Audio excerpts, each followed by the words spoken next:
جی ناظرین، ایک دن زارا خان کے ساتھ پروگرام میں آج ہم موجود ہیں ایک ایسی شخصیت سے جن کا شمار قطب شاہی آوانوں میں ہوتا ہے۔ قطب شاہی آوان محمود غزنوی کے ساتھ ہندوستان آئے اور پھر یہاں اگر آباد ہو گئے۔ ان کا شمار اس وقت سے یہاں کے سرداروں میں ہوتا ہے۔ ان کا ڈیرہ آج بھی پرانے اور خوبصورت اور روایتی طرز پر محیط ہے۔ ڈیرے پر لوگوں کے مسائل حل کیے جاتے ہیں۔ ڈیرے کی خوبصورتی اپنی مثال آپ ہے۔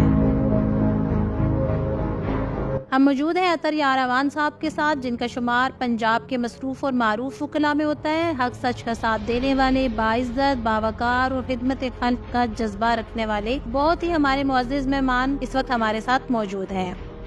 جی ناظرین، اس وقت ہم پہنچ کے ہیں نمل فارم ہاؤس میں اور ہمارے ساتھ اطہر صاحب موجود ہیں۔ آئیے ان سے پولیٹکس کے حوالے سے کوسچنس پوچھتے ہیں۔ اطہر صاحب، آپ نے وکالت کے ساتھ ساتھ پولیٹکس کو جوائن کیا۔ وکالت کے حوالے سے اگر دیکھا جائے تو آپ کے ماشاءاللہ بہت اچھے کلائنٹس ہیں، اور ابھی ہم نے ڈیرے پر دیکھا کہ عوام بھری ہوئی ہے، آپ کے پاس محبت نظر آ رہی ہے۔ مجھے بتائیے گا کہ یہ سب کچھ، یہ شہرت ایک دم سے دیکھ کر آپ کے اندر کیسی فیلنگ آتی ہے؟ یہ آپ کو غرور کی طرف یا ایک فخر ہوتا ہے اور ایک نخرہ ہوتا ہے؟ اس میں سے کیا آپ ڈفرینس لیں گے؟ کس طریقے سے اس کو ڈفرینشیٹ کریں گے؟ ان فیلنگس کو کیسے ایکسپریس کریں گے؟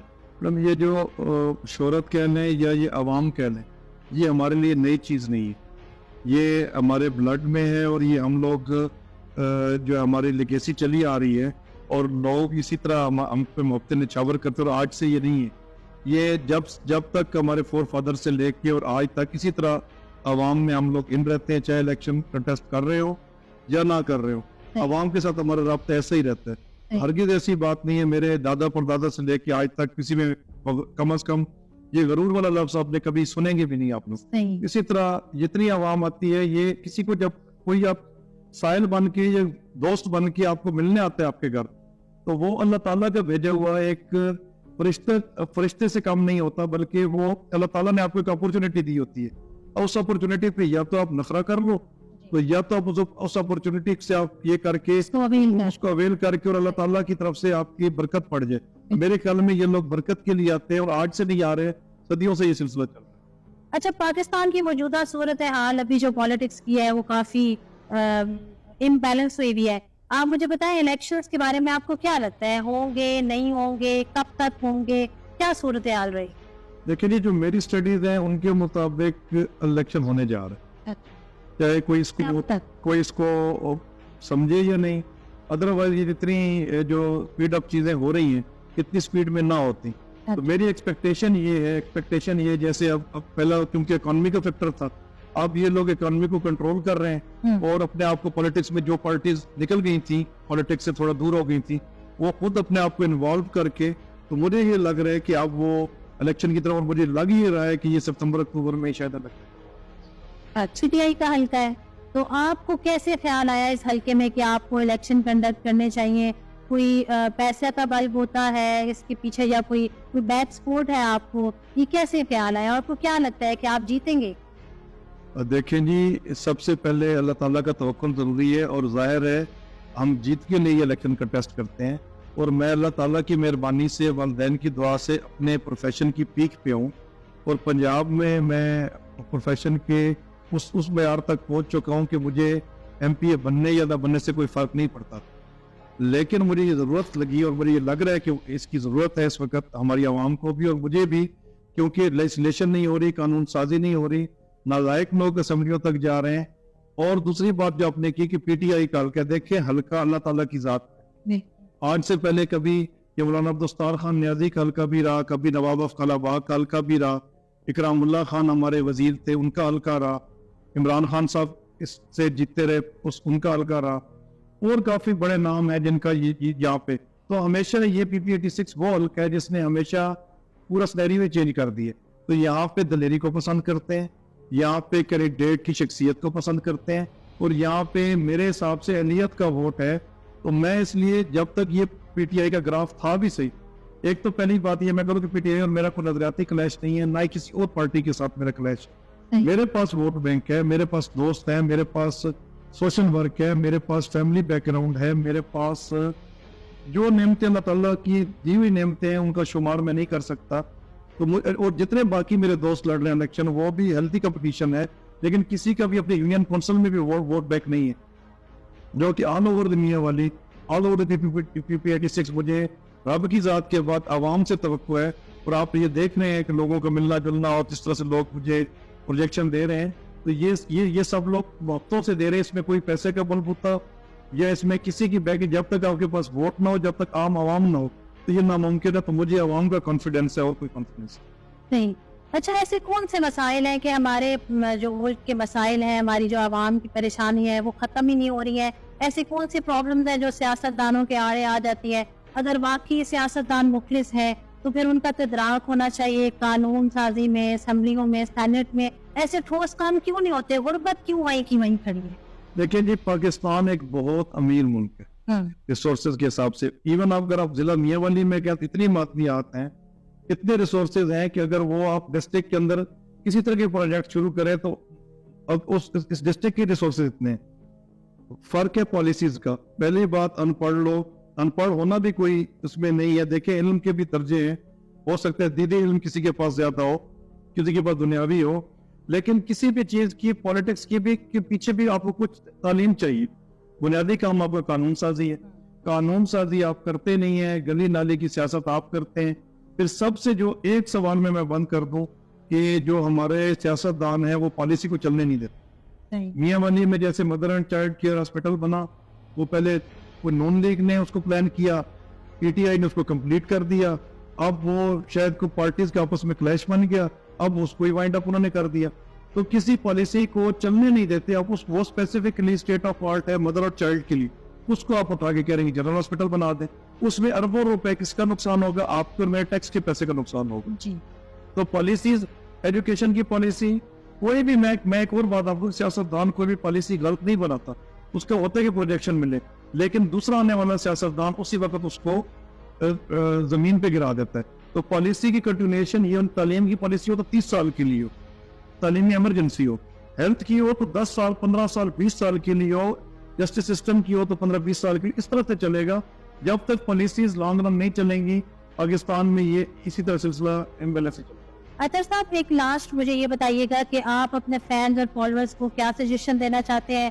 کمیونٹی کے لیے آپ نے کیا سوچا ہوا ہے, اور اگر آپ جیت جاتے ہیں تو کیا مین پوائنٹس ہیں جو آپ کی نظر میں آئے کہ وہ پہلے آپ ان کو ایمفیسائز؟ دیکھیں, جیتنے کا تصور بعد کے, کسی پارٹی کے جوائن کرنے کا تصور اس کے بعد کے, پھر اس کے بعد آپ کو بیکنگ گورنمنٹ کتنی ملتی ہے وہ اس کے بعد کے. لیکن آپ نے اس لمحے میں جہاں پہ جینا ہے وہ آپ کے لیے ضروری ہے. میں جہاں پہ بھی جا رہا ہوں, جو بھی مسئلے, یہ چھوٹے موٹے مسئلے, ہاسپٹل کے مسئلے, مدر چائلڈ کیئر کا مسئلہ, ہاسپٹل کا گندم ہماری روک دی ڈسٹرکٹ اس کا مسئلہ, واٹر سپلائیز کا مسئلہ, یہ تو ہم ویسے ہی کر لیتے ہیں. یہ تو ہم اب سی پیک پہ ہمارے ڈسٹرکٹ میاں والی کو درمیان سے وہ کر دیا, ڈیوائڈ کر دیا, اس پہ کل میں نے ایشو کی. یہ چیزیں ہم ویسے کر سکتے ہیں. اس ملک کو ضرورت ہے لیجسلیشن کی, قانون سازی کی. فار ایگزامپل, میاں والی سے معدنیات نکلے تو قانون سازی ہو کہ 25% میاں والی ڈسٹرکٹ کے لیے خرچ ہو, 100% امپلائمنٹ جو ہے وہ میاں والی کو ملے, کسی بھی مزدور سے لے کے اور انجینئر تک وہ میاں والی کو ملے, میاں والی کا حق کر کے. ایسی لیجسلیشن چاہیے. پھر جب تک قانون نہیں بدلیں گے تب تک وقت نہیں بدلے گا. تو اس کو اگر میں کٹ شارٹ کروں تو منشور لمبے ہیں میرے پاس بھی, مسان انٹرچینج سے لے کے ڈسٹرکٹ کے لیے اور ڈیولپمنٹ کے میڈیکل کالجز سے لے کے, یہ سارے میرے پاس ہیں, انڈسٹریل اسٹیٹ سے لے کے چیمبر آف کامرس میاں والی سے لے کے. لیکن جو مین منشور ہے وہ یہ کہ لیجسلیشن کے ذریعے اس چیز کو چینج کرنا ہے. اور میں کیونکہ ایک وکیل ہوں, میں اس قانون سازی کو سمجھتا ہوں. آگے بھی ہمارے جو دوست وکیل اس میں گئے انہوں نے اس کو قانون سازی میں رول پلے کیا. تو مینلی قانون چینج ہو گئے, قانون نئے بنیں گے تب ڈیولپمنٹ آئے گی. اس کے لیے میں کچھ جی ایوان صاحب, آپ کے ڈیرے پر پاکستانی فلیگ ہوسٹڈ ہے, اس کا کیا پرپس ہے؟ یہ کیا آپ کے مائنڈ میں اس کا ہے؟ دیکھیے جی, سارے پیٹریوٹک ہیں, آپ سمیت مجھ سمیت, ہمیں ملک سے پیار ہے. لیکن مجھے لگتا ہے کہ کوئی تھوڑا مجھے زیادہ پیار ہے. اچھا. اور ملک کا جھنڈا جو ہے اسی کے نیچے یونٹی ہے, اور اسی سے یہ آج سے نہیں ہے. یہ بھی آپ نے نہیں سمجھنا کہ آج کے حالات میں نے یہ جھنڈا لگا دی ہے پولیٹکس کے لیے. یہ جھنڈا جب سے گھر بنا ہے تو اس کا پورٹ بھی پہلے دن سے یہاں پہ تھا, اور جھنڈا بھی بالکل اس کو ہم فریش رکھتے ہیں, نیا جھنڈا لگا کے رکھتے ہیں. اور اس کو جو ہے اپنے ملک کی محبت میں, اور دور دور تک کیونکہ پہاڑی علاقہ ہے تو یہ جھنڈا نظر آتا ہے, ہمیں یہ خوشی فیل ہوتی ہے. اور اپنے ملک کی مٹی سے, کیونکہ کہیں پہ بھی آپ ٹریول کریں تو پاکستان والی فیلنگ نہیں آتی چاہے دنیا کے کسی ملک پہ آپ چلے جائیں. تو یہاں پہ اپنے ملک کی فیلنگ کو فیل کرنے کے لیے جھنڈا لگایا ہوا ہے. جی بالکل، ہم سب پاکستانی اور پاکستان سے ہم سب کو محبت ہے. اچھا عوان صاحب، آپ لوگوں کا ذریعہ انکم، آپ لوگوں کی ذمہ داری سسٹم ہے، اس حوالے سے بتائیں آپ کا کتنا، آپ کی زمینیں کتنی ہیں، کیا رقبہ کتنا ہے ان کا، کیا سسٹم ہے سارا، اس حوالے سے ہمیں ڈیٹیل بتائیں. یہ زمین جو ہے وہ ہماری یہاں پہ راؤنڈ کو ملا جلا کے 70,000 کنالز ہے. پہاڑ کے اندر اندر تقریباً اس کے سر تک، اور ڈسٹرکٹ میاں والی کی طرف اگر آپ جائیں تو موزہ بازار اور چھدرو تک، اور اس سائڈ پہ ڈسٹرکٹ لاوا کے ساتھ ہماری باؤنڈریز ہیں. اور یہ سب والدین کی، بزرگوں کی ہیں. ہم نے اس میں کوئی پرچیزنگ نہیں کی، لیکن ان میں سے ایک تنی بھی ضائع نہیں کیا. صحیح، اس کو بچا کے رکھا ہے. جنگل ہم لوگ نہیں بیچتے، ہم لوگ شکار نہیں کرنے دیتے. کسی بھی بڑے سے بڑے بندے کو دوست یا مجبور ہو کے شکار نہیں کرتے. صحیح، نہ خود کرتے ہیں.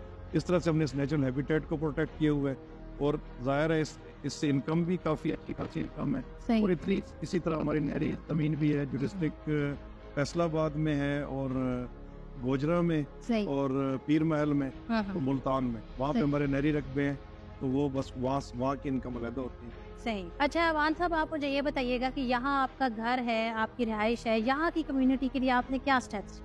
دیکھیں، جہاں آپ نے عمران خان صاحب کا نمل کالج دیکھا ہے، جی جی، نمل کالج سے یہ پوٹوہار سٹارٹ ہو جاتا ہے. صحیح، تھانہ چکڑالہ کا یہ ایریا، ڈسٹرکٹ خوشاب کا یہ پہاڑ کے ساتھ ایریا، اور ڈویژن پنڈی پورا، جس میں آپ کا چکوال، اٹک اور آپ کا راول پنڈی ڈسٹرکٹ، یہ سارے انکلوڈ کرتے ہیں. یہ پانی کی شدید قلت ہے یہاں پہ. صحیح. لیکن اس علاقے کے اندر میں نے بی ایس سی ایگریکلچر کی تھی لا کرنے سے پہلے. اس علاقے میں اگر آپ نے ابھی دیکھا بھی، پہلے ہم نے دن کو بتایا، ایک ڈیم ہم نے بنایا تھا. اس کے بعد قریب ہم نے یہاں پہ 20 کے قریب ڈیمز، ہمارے منی ڈیمز بن گئے. اس سے یہاں پہ پانی کا واٹر لیول بہت انکریز ہو گیا. اگر آپ یہ کیمرہ گھمائیں چاروں طرف تو آپ کو یہ کوئی منی ناران سے اب کم نہیں لگے گا. اور آنے والے وقت میں ہم مزید اس کو ڈیولپ کر رہے ہیں، بلکہ ایک ڈیم بنانا ہے جس کا تقریباً 3 کلومیٹر میں پانی کھڑا ہوگا. اچھا. ایک ڈیم یہ جھیل میرے گھر کے ساتھ ہے، اور اس کے ساتھ ہی مغرب کی سائڈ پہ ایک جھیل ہے، تو اس میں پانی بارش میں بہت زیادہ پانی آ جاتا ہے. اس کو پروٹیکٹ کرتا ہوں، اس پہ گیٹ اور وانز لگا کے. میں ایک نہر ہے، ابھی دکھاتا ہوں آپ کے کیمرہ مین کو، وہ نہر کے ذریعے وہ ہم اس میں ڈیم میں پانی لے کے آئیں گے، ایک ڈیم سے دوسرے ڈیم میں. اور اس پہاڑی ہارڈ ایریا کے اندر جو ہے، جو نہر ہے، وہ تقریباً سال کے 8 ماہ جو ہے وہ آبشار چلے گی انشاءاللہ. اور اس جگہ پہ جو بالکل ہارڈ ایریا تھا، جہاں پہ کچھ بھی کوئی فصل نہیں ہوتی تھی، آج یہاں پہ انگور بھی ہو رہا ہے. آج یہاں پہ ہر قسم کا دنیا کا سٹرس بھی ہو رہا ہے، باغات بھی ہیں، اور ہر قسم کا درخت جو ہے، کھجور سے لے کے ہر چیز ہم نے جو ہے یہاں پہ، اور لائف سٹاک سے لے کے ہر چیز کو ہم نے اتنا ڈیولپ کر دیا کہ ہمیں دیکھ کے اب یہاں کے لوگ خوشحال ہو گئے. تھینک یو سو مچ. جی ناظرین، یہ تھے اطہر صاحب. ان سے ہم نے کافی ساری بات چیت کی. سارا دن انہوں نے ہمیں اپنے قیمتی ٹائم میں سے ٹائم دیا، اور بہت اچھی انفارمیشن ہمیں ملی. اگر وکالت کے حساب سے دیکھیں تو وکلا کے لیے انہوں نے بڑے اچھے میسیجز دیے، اور اگر پولیٹکس کے حساب سے دیکھیں تو انہوں نے بڑے اچھے اور پازیٹیو پوائنٹس دیے. Thank you so much.